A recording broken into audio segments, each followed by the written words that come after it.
I'm Adélie Pojzman-Pontay, and this is Ukraine, the latest.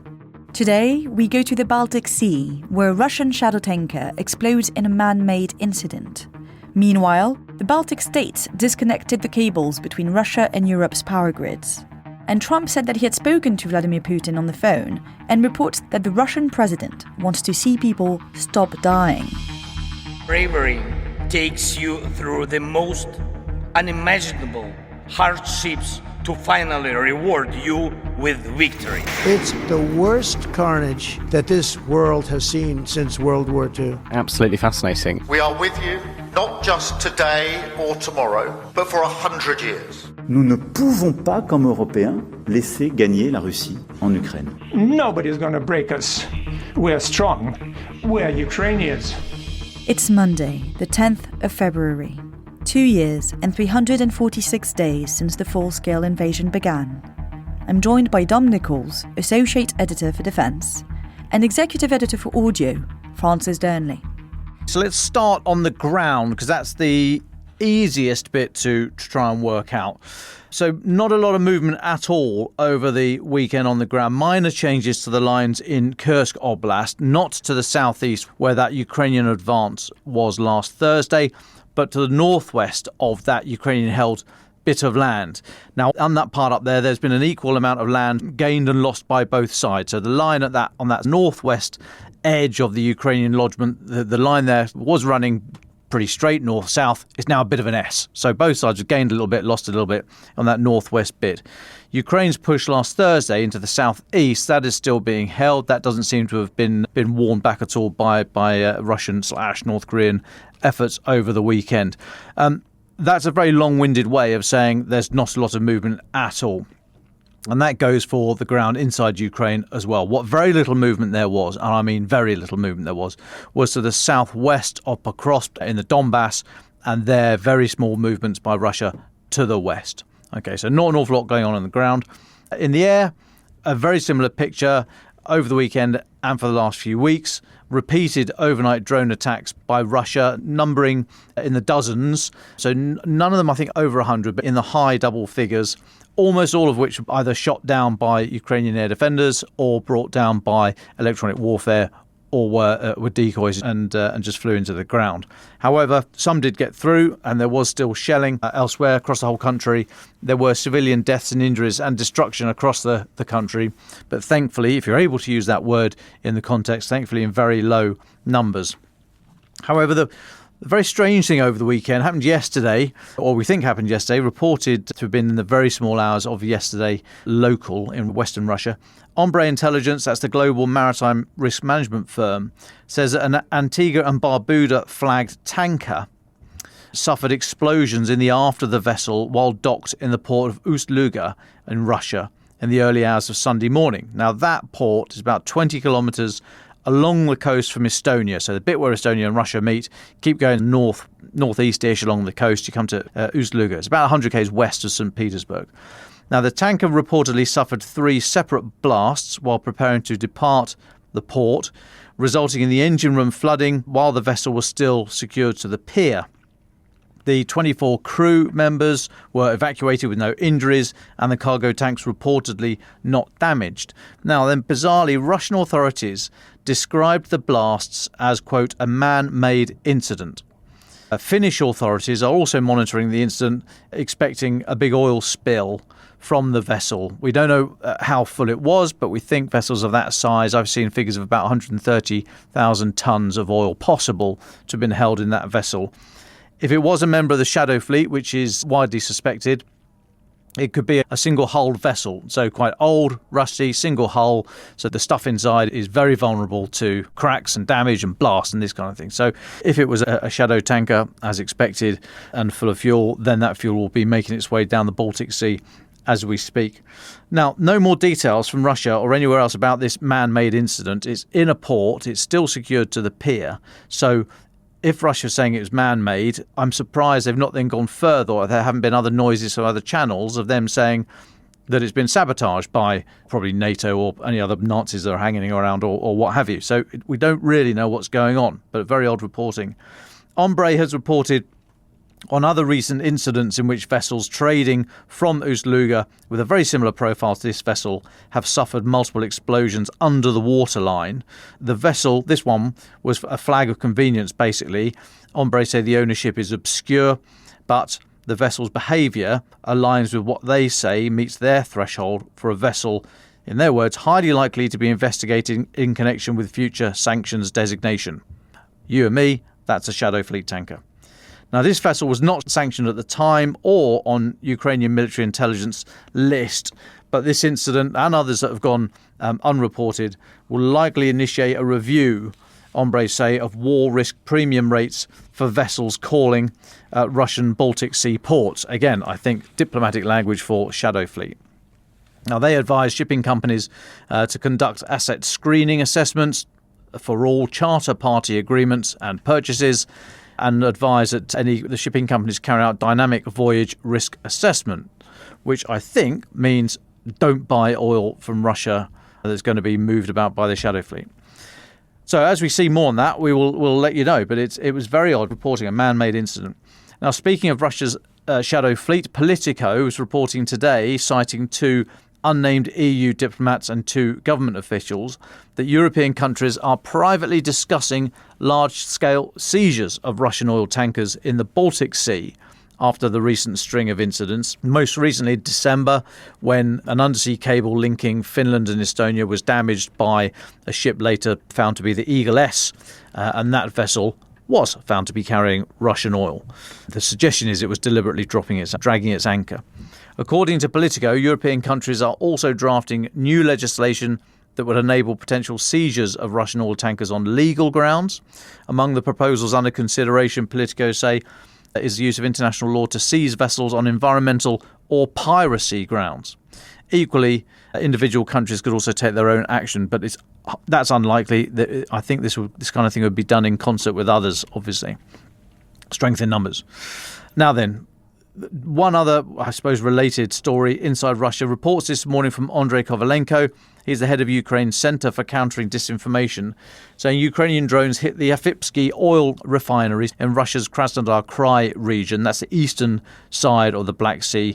That strike said to have happened overnight. That's about 200 kilometres from the front lines, continuing the recent, months now of very regular alleged Ukrainian strikes on Russia's oil and gas infrastructure. Couple more for me.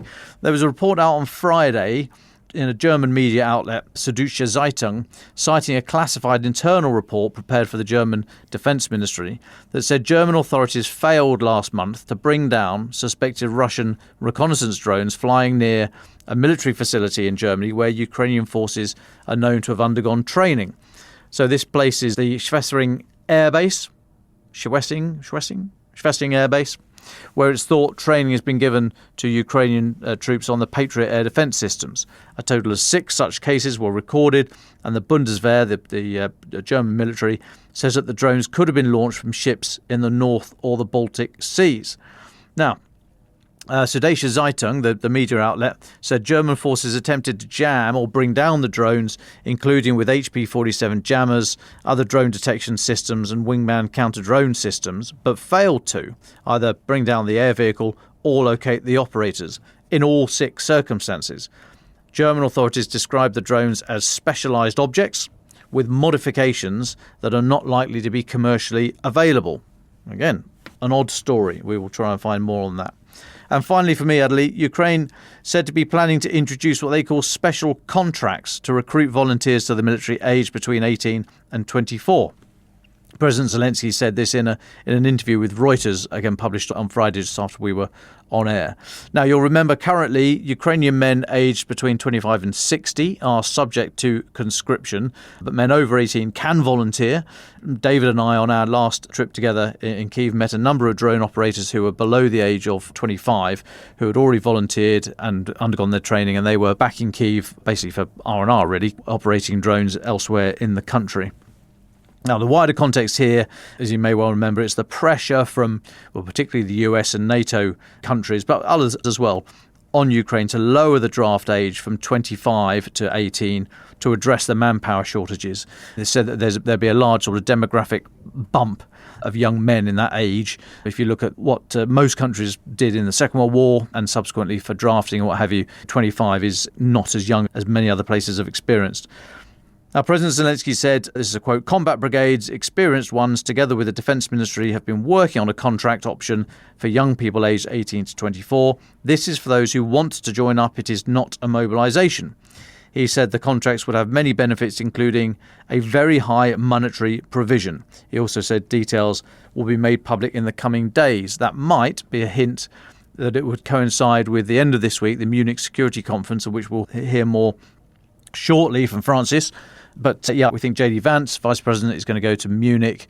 We think President Zelensky might be there as well. But there's big diplomatic efforts at the end of this week. This could well be a little bit of trailing ahead of that, shall we say. And we'll take a pause there, Adélie. Thank you, Dom. Francis, it's good to have you back. You're in the studio with us today. What are the politics and the diplomacy updates? Thanks, Adélie. It's good to be back. I was in Sweden last week for reasons you'll all hear about in due course. A fascinating place. Met many listeners there.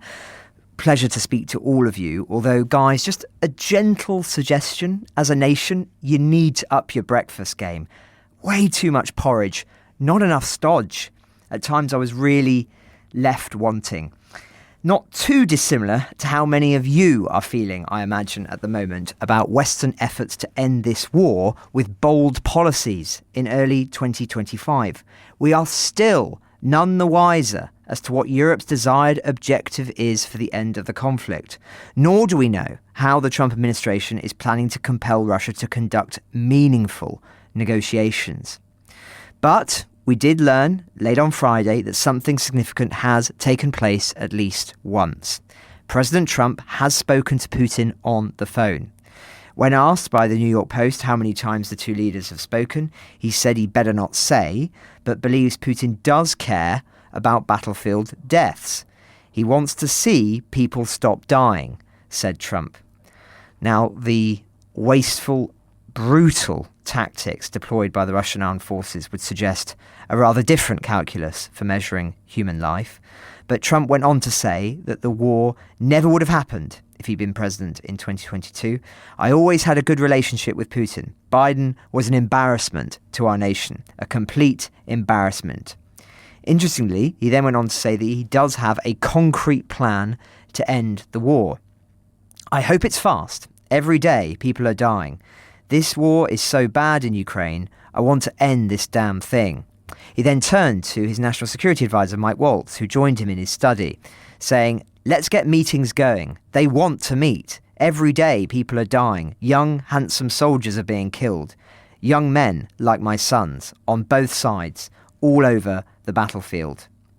Now, this week could be significant on this, as Vice President Vance will meet President Zelensky at the Munich Security Conference, which begins on Friday. A Ukrainian delegation, led by Zelensky, will present the country's position on ending the war, joined by Keith Kellogg, US Special Envoy for Ukraine and Russia, of course. Now, it would seem that continuing and expanding the economic war against Russia is the key weapon Kyiv hopes the West can be compelled to wield against Moscow, something Trump threatened within his first week of office, of course. Now, in an interview with ITV News, Zelensky reiterated that total sanctions against Russia and strong security guarantees for Ukraine are needed to end the war quickly. "I believe that there is every opportunity for this now," Zelensky said. "In my opinion, Trump wants a fast end to the war." He then went on. "Sanctions were imposed thanks to our partners. While these measures have had a negative impact on the Russian economy, it has managed to adapt to certain sanctions. Why? Because there's always been a gap. Sanctions have been imposed, for instance, sanctions on banks, but not on all banks. Sanctions have been imposed against agriculture, but the shadow fleet is still operating. Now sanctions have been imposed on the shadow fleet, and we are grateful to our partners, especially Britain, for this. But again, not on all their ships. And we're talking about hundreds, not dozens of ships. Sanctions should be total, and a collapse could even happen in Russia as a result.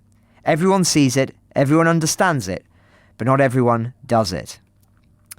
Now, few would doubt that a coordinated, comprehensive economic campaign against Russia, led by the US, putting pressure on its allies and other nations, could have a decisive impact. But in a marketplace where cheap Russian energy will always be attractive, it is an immense challenge. And there will too be those who don't want to see a collapse in Russia. We now recognise that President Biden's team never wanted to cripple the Kremlin, just bring them to the negotiating table. A caution that was ultimately paid for in human lives over these past 3 years. Now, Zelensky said something else interesting in that interview, reiterating that Ukraine's offensive into Kursk prevented Russian forces from carrying out large-scale operations in the northeast and south of Ukraine. He called it one of our most successful operations, creating a buffer zone that would protect Ukraine's major northeastern cities, Kharkiv and Sumy, from another Russian offensive. Now, that might well be true as an objective, but I think few would doubt today that its primary role in the war at the moment is to be a bargaining chip in those upcoming negotiations.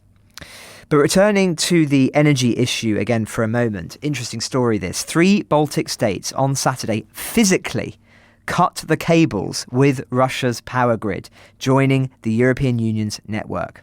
Estonia, Latvia and Lithuania, all former Soviet republics now in the EU and NATO, had wanted to block Russia's ability to geopolitically blackmail them via the electricity system. We have removed any theoretical possibility now of Russia using energy control as a weapon, said the Lithuanian energy minister.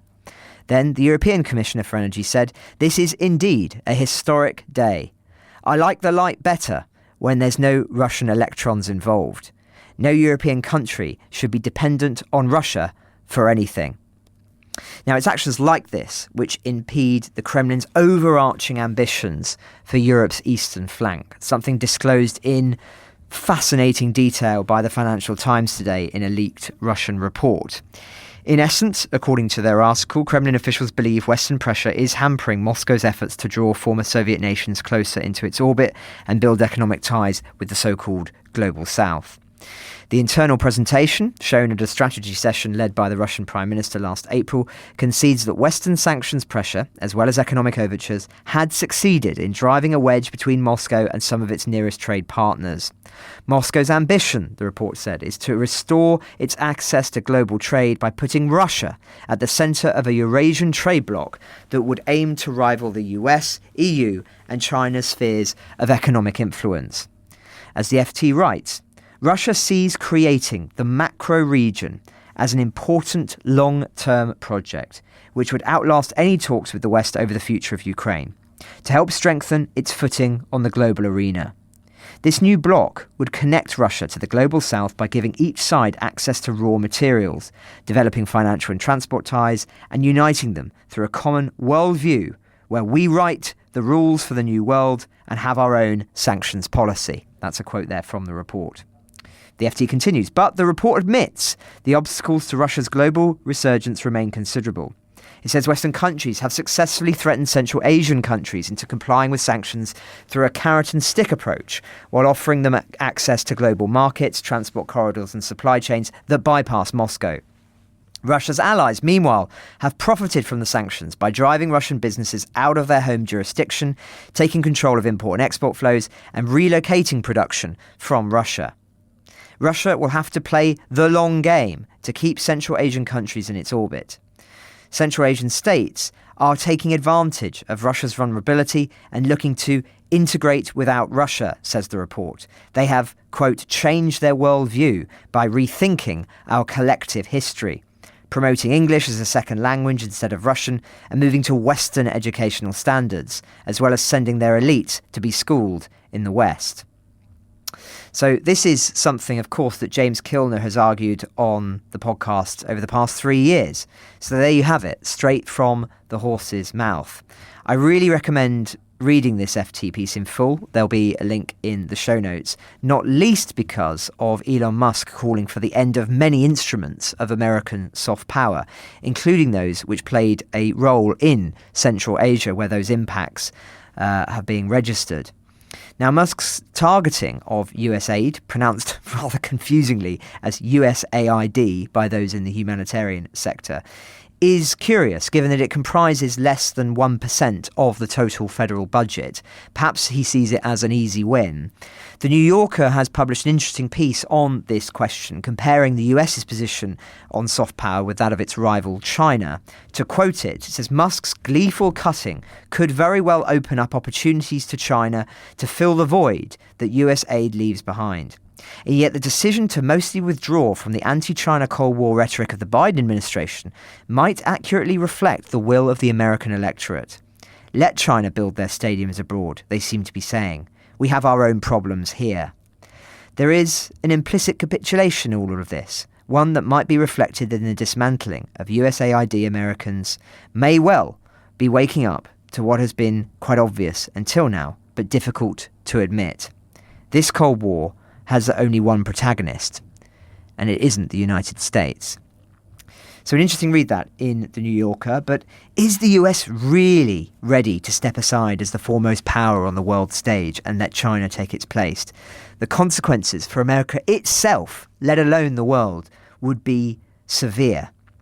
And just to end on something connected with that, President Xi of China has just accepted an invitation to visit Moscow on the 9th of May for so-called Victory Day celebrations. Several other leaders have also confirmed their participation in that famous gathering in Red Square, including Slovak Prime Minister Fico, Serbian President Vučić, Brazilian President Da Silva, Palestinian Authority leader Abbas, and Kazakh President Tokayev.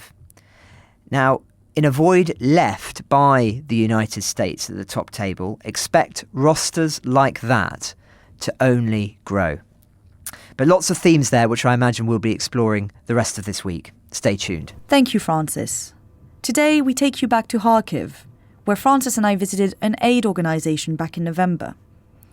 It's run by Tatiana Podchernina, who gave up her career as scientist and personal trainer to gather supplies for civilians and the military, from candles she makes with her friends to cars. We meet her at her organisation's headquarters, in a building that's been badly damaged by the shelling with blown-out windows, in a residential neighbourhood of Kharkiv. Throughout the segment, you'll also hear Ludmila. She was our translator in Kharkiv. We've just arrived in Shevchenkovsky district, and it's a very big housing estate. Lots of tall buildings, clearly apartments, and a few office buildings.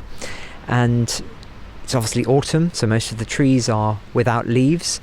But what really strikes you being here are how many of the windows have been shattered by attacks at various points. Many are also boarded up, so they happened some time ago. But clearly, this is somewhere that at various points before now has been under attack. Hi. Hello, Francis. Tanya, Very nice to meet you. Привет. Hi, Adélie. Nice to meet you. Nice to meet you.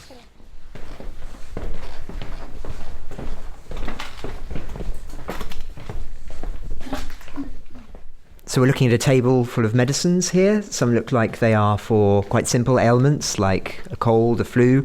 Others look heavier duty, I would say, of various different strengths and importance. Then there are lots of boxes full of tourniquets and bandages, as well as first aid packs and other vital supplies going for the front. So you were a personal trainer and a scientist. The war begins. What happens next? So first of all, during the first days, I needed to be sure that my family is in relatively safe place. That's why they were not in Kharkiv region. And after making sure that they are okay, I came back to Kharkiv and started to be a volunteer. Since the first days of the full invasion, I was doing it online with the help of my telephone, my contacts, and then I started to do it physically, being in this city. When we start volunteer, we had a lot of people who want to make something for Ukrainian Kharkiv people. We start work very fast and work a lot of time. Of course, our team now is very small. because a lot of people go to live in another country, another city, and some people have a family. But I have a team now too. It's like 15 people. We work with military and civilian people too, and Ukrainian hospitals, and we work with a lot of volunteers in another part in Ukraine and another country too. What are these here, first of all? These look quite unusual. Are they nets? Yeah, so this is some kind of field ovens. Yes. Field ovens? Stoves for cooking. Stoves? Yeah. Okay. Yeah. Right, and then nets on top. We have room for winter and cold, and we buy things for military and civilian people. Okay, so these are the pipes for the stoves, and this is your winter equipment to go to the front. Yes, so this is the trenches candle. So you light this and it gets very, very hot. It's a sort of wax in what looks a bit like a sort of cat food container, and then it goes underneath and goes inside this big metal stove. And there are lots of them that just seem to be thrown in there, and I can imagine this gets very hot. We make this candle 3 days ago. So I'm looking at a cardboard box that is full of food cans that have then been filled with a makeshift wax and have some cardboard inserted into the wax on top. And I can tell that it's very simple. You light the cardboard, that lights the wax, and then you've got a makeshift heat source for the front. And one of them is a tuna can that has been repurposed. And soup cans as well. This one is baked beans. And when will these go to the front? When the cold starts in Kharkiv or in Ukraine, we give this a candle for military and civilian people too. Civilian people as well. So it's not just for soldiers. This is for people, for their homes, for when... Yes, so what is this in the corner here? There are missile shells, rockets, and rocket casings neatly stacked around the room. Tatiana explains that these were donated by soldiers. Her organisation raises money by selling them at auctions on the internet. I can see what looks like a launcher there. There's some body armour. So I'm looking deep inside. I'd say it's about a metre and a half long, what looks like a shell casing, and it's quite dirty. Everything here looks like it's previously been used, but they are obviously of different ages. This looks considerably older, whilst there is some kind of launcher here which looks fairly recently made. I wouldn't want to speculate, but lots of different ages and clearly all used. And the body armour? It's very lightweight. It's actually surprisingly lightweight. I assume that it's, though, when it's full of rockets, and it actually says rockets on the side, I can imagine it's not so easy to carry. Either that or I'm just really hench. So this is the fresh exhibition item, and it is called like Russian unmanned airborne vehicle. So it's like Shahed. Yeah, drone. This is one that has fallen? We take this Shahed. So all materials are very cheap and they are very simple in construction, but they can destroy a lot with these explosive items that you can see inside.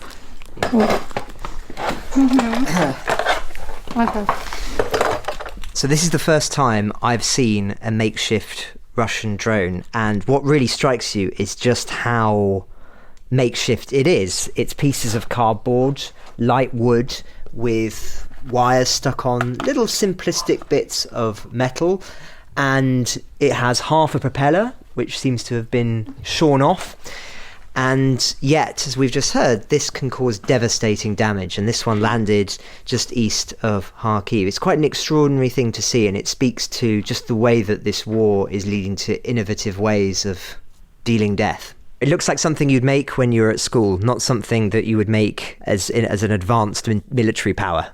And now we're looking at something that's a little bit more hefty, and this is part of a guided bomb. It looks like it seems to be part of the wing. If I were to describe it, it's basically a simple heavy metal wing with a big hole in it, which obviously has the fitment with more of the body that's now missing. But this is much, much heavier. I mean, this alone, without explosives, if this dropped on a ceiling, on a roof, would go all the way through. So this construction has taken on itself 4 kilograms of explosive elements. Can you imagine that this wave of explosive can be so unbelievable? So this makeshift drone can travel 5 kilometers and carry 4 kilos of explosive. Yes. Yeah. And last night there was an air alert, and These are the kind of makeshift drones that are sometimes being used in those attacks. Wow. I've been reporting on these a long time. This is the first time I've seen one. If they can sell the remains of this Russian Shahed drone at the auction, the money would make a crucial difference. And it's a very good example for our people too, because Russia built these very easy and cheap materials and attacked Ukraine every day.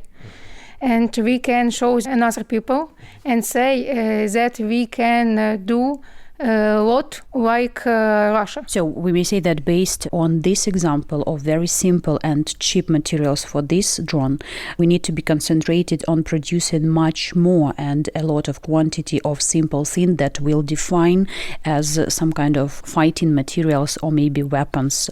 So just as they produce simple makeshift drones, Ukraine is trying to respond in kind, but needs more. And this is a rocket launcher here? It's a Ukrainian rocket. Yes. Mm-hmm. We move on from this extraordinary find and turn our attention to a huge board spanning the width of the room. It's covered in writing, and it gives a real sense of the scale of the operation that Tatiana and her friends run. So here you can see the wall, and every month we are writing our results, everything that we have managed to complete and to do. And on the left side you can see the name of our mechanized brigade that we have helped and what exactly did we do in November, and we have the list of this. For example, we have repaired some kind of vehicles, we have repaired some kind of emergency transport, or we have supplied them with some kind of building materials, for example, or we have sent them some energetics, some food, some supplies, even Mavic we can see, and different kind of generators and nets. Is there a particular project here that she is especially proud of? So not everything is depicted here. So we may say that on this wall you can see only the most important and crucial that we have done. But yes, she is proud of it. So here you can see different kind of items that have been sent.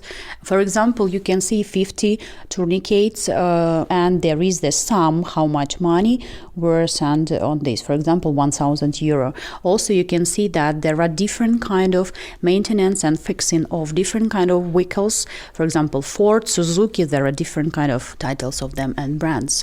And we have the initial sum that we need and we have spent on them. So, for example, now they are on the maintenance station and they are being fixed, and after that they will go to military and different necessary sports. It's a very big board, and what's quite striking is that you've got this month on the left and then there's a space for at least another 2 months, perhaps more. December, November, December and June. So you're always planning ahead as well. Yes, we plan the next month too, because we have some donate and we must select for all brigades, for all hospitals who we can help every time. What is the most requested thing that they provide when it comes to soldiers? Cars and fixing cars all time. Conditions are not good for being driving every day on this car, so they need to be repaired always. And in terms of requests from ordinary people, what do they ask for? For civilian people, need more. It's medicine, which is not a very big problem now. But Russian attack continues, and these people, they're fixing houses. They need to rebuild and restore everything that is connected with their buildings and premises, accommodations, broken windows, roofs, doors, heating system. I should say your own office has, of course, come under attack, and we saw the broken windows at the entrance. When did that happen? There were 2 attacks during this period. The first one was by a guided bomb, and the second one it was by a rocket missile that is called C-300. The first attack was at the beginning of the invasion in 2022. Over the following 2 years, Tatiana changed every door and every window of the hub. But just as they had completed all the repairs, they were hit again in 2024. So each strike, it destroys a lot of windows and you have to do it all over again. Tatiana is just one example of the many people in Ukraine who have had to abandon their life and careers to adapt to the war and its new circumstances. She's had to use her skills in creative ways. This project is clearly very important to her, but it's obvious that, as the war drags on, it's proving more and more difficult to fundraise because the wider world's attention is pulled in many different directions. A lot of people are tired of Ukraine, but we continue work, and we work with some organization in Ukraine and in other country, and we continue work to Ukraine. If you had a lot more funds, what would you do with it? How would you expand? So if I have a lot of funds, I may say that I would be focused not only saving lives and working with military, but I want to prolong the life of our civilian, and it is connected with the development, improvement, the state, not only physical, but emotional and mental and psychological. And one more dream that I want to do, I will try to rebuild some projects that have been vanished during the war. It is connected with scientific research, it is connected with educational centers, because nowadays, unfortunately, we have lost a lot in Kharkiv and we are lack of it. Can you talk a little bit more specifically about what those projects would be if you were able to dedicate time to them?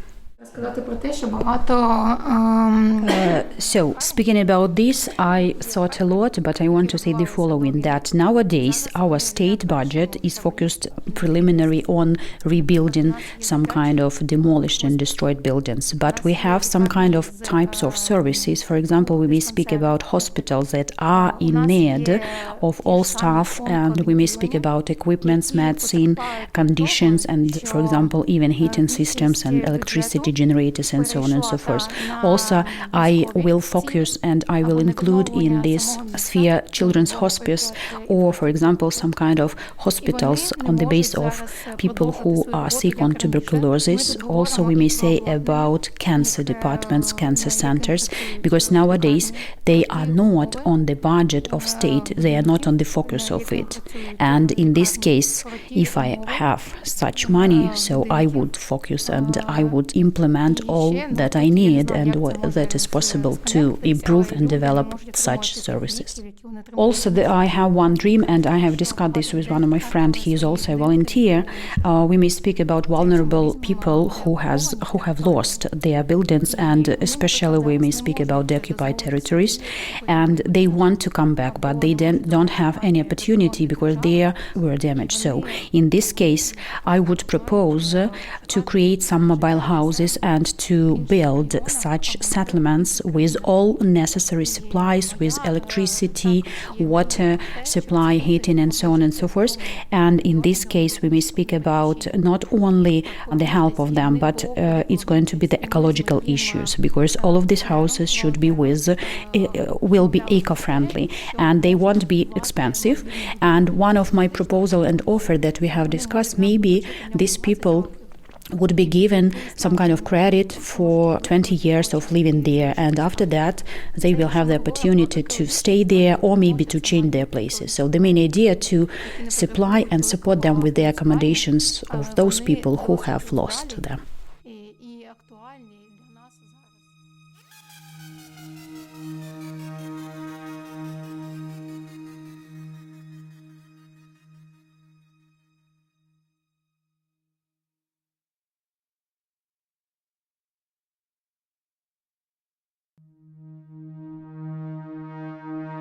Now to our final thoughts. Dom, do you want to start? Yeah, thanks, Adélie. Just one, if I may. Interesting article in The Economist worth people checking out. I think it might be behind a paywall, but I don't know whatever the deal is where you are. I think you might be able to get some for free.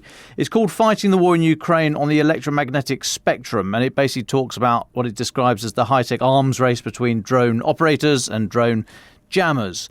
It's a real good dive down into the electromagnetic spectrum, down at frequency level, talking about where the drone warfare has moved up and down the spectrum since the start of the full-scale invasion, where it is now with kind of fibre optic cabling and how that's affected things and everything in between. So it quotes RUSI's Thomas Withington as saying, what you're seeing in Ukraine is electromagnetic manoeuvre warfare in action. And the article basically says that Russia currently has the edge in fibre optic first-person view drones, but that Ukraine is just ahead of Russia in terms of EW jammers. And both of them are well ahead of American, European and rest of the world products. So really interesting dive there, worth a look. We'll put the link in the episode notes, but do have a little tweak and see if you can have a read of that one. Francis, over to you. Thanks, Adélie. I mentioned China earlier on in the context of Cold War II, as some articulate it, but I think it is also worth considering China's role in any upcoming negotiations, and Brazil's too. Of course, the fact that Xi and the Brazilian president will be in Moscow in May, I think, is indicative of the pressure they will be putting on Moscow for a peace plan that is more akin to the model they want to see, which is one that not necessarily the West or Ukraine would want to see, as we've discussed many times. But there's another aspect here, which is the conversations taking place between Beijing and Washington at the moment, and it could well be that Taiwan's freedoms are on the table as part of negotiations too. So as The Economist reports, and I quote, China's price for help could be a new joint communique in which America unequivocally opposes Taiwanese independence, shifting from its stance of not supporting the island's claim to statehood. An American no to independence would advance China's core interests, transforming politics inside the island and pouring cold water on Western governments that have taken up Taiwan's cause as a test of democratic solidarity. In return, China might divert exports from America to other markets and avoid mounting challenges to the dollar's global dominance. Of course, as well, that's the ending the quote there of The Economist, but as well, Ukraine too could be something that China can help with, and that the American authorities could be willing to, as it were, have as part of these talks over Taiwan. So we should continue to monitor China very, very closely. And very recently, our sister podcast Battle Lines did just that in relation, of course, to the AI story, which has caught the attention of so many in the last few weeks. So do check that out. We'll have a link in the show notes to that too. Ukraine the Latest is an original podcast from The Telegraph, created by David Nicholls. To support our work and to stay on top of all the Ukraine news, analysis and dispatches from the ground, please subscribe to The Telegraph. You can get your first 3 months for just £1 at www.telegraph.co.uk/Ukraine, the latest.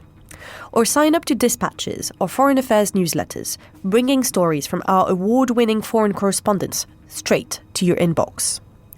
We also have a Ukraine live blog on our website, where you can follow updates as they come in throughout the day, including insights from regular contributors to this podcast. We also do the same for other breaking international stories. You can listen to this conversation live at 1 p.m. London time each weekday on X Spaces. Follow The Telegraph on X, formerly known as Twitter, so that you don't miss it. To our listeners on YouTube, please note that due to issues beyond our control, there is sometimes a delay between broadcast and upload. So if you want to hear Ukraine the Latest as soon as it is released, do refer to podcast apps. If you appreciated this podcast, please consider following Ukraine the Latest on your preferred podcast app and leave us with a review, as it really helps others find the show.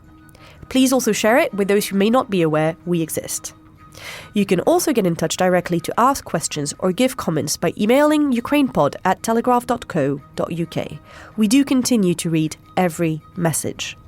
You can also contact us directly on X. You can find our handles in the description for this episode. As ever, we are especially interested to hear where you're listening from around the world. Ukraine the Latest was today produced by Rachel Porter. Executive producers are Louisa Wells and David Nicholls.